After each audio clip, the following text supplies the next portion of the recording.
I've had the pleasure and privilege of photographing almost every major dance company in the world, from ballet companies, ABT, or modern dance companies such as Alvin Ailey. I studied anthropology in college, and from that my interest in photography arose because I wanted to capture indigenous people and their cultures. My first experience photographing dance in theaters was quite challenging because I had never photographed movement. So I would take a wide angle and try to capture just an interesting shape. Very quickly, I got attracted to photographing action and found it a relief from photographing news events, because the compositional aspects of the photo of dance was the only story I needed to tell. After my early years as a photojournalist in Boston, I moved back to my native New York, because let's face it, this is the center of art. People notice in my pictures the existence of the floor, and for me it's so important that the floor is represented for a couple of reasons. Mainly that these photographs actually happened, that the dancers were here in a real place, jumping off the floor and landing on the floor, and not recomposited or stripped out in any way. I'm known for my pictures that defy gravity, but they defy logic as well. You look at one of these photographs and it seems impossible that this actually happened.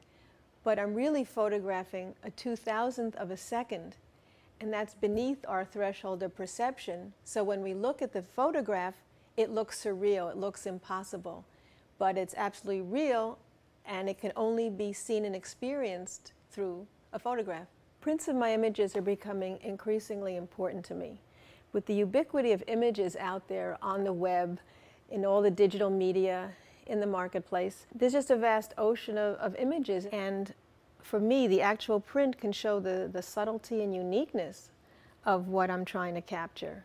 I'm drawn to these fine art papers because of the textural quality. I feel that I could feel the powder, or feel the chiffon in the picture, or even experience the wind blowing through a scarf. The great thing about working with the hot press bright papers is that I finally have a real black and vibrant colors, and I was never able to achieve that before. Another thing I love about the hot press bright papers is that the surface of the paper doesn't interfere with the experience of the image. You just fall right into that world I photographed. The thickness of these new papers give the prints an intrinsic value that is very impressive to the fine art client. I see my dancers as sculptures in the air, and for that reason I choose to light them with long tonal transitions, nothing too contrasty. With the hot press bright papers, I can reproduce that feeling of soft, smooth, long tonal transitions. One thing I don't miss about darkroom prints is that they never dried flat. Galleries would always complain about waviness, and with these papers, they lie so flat and they mount so well. It's a dream. I love the vibrancy in the colors. I mean, all of a sudden now, color and black and white is equally important to me. I'm no longer just a black and white photographer. And to get this kind of vibrancy and smooth, nuanced skin tones with total accuracy and poetry, and all in this one paper. I love the feel of these prints.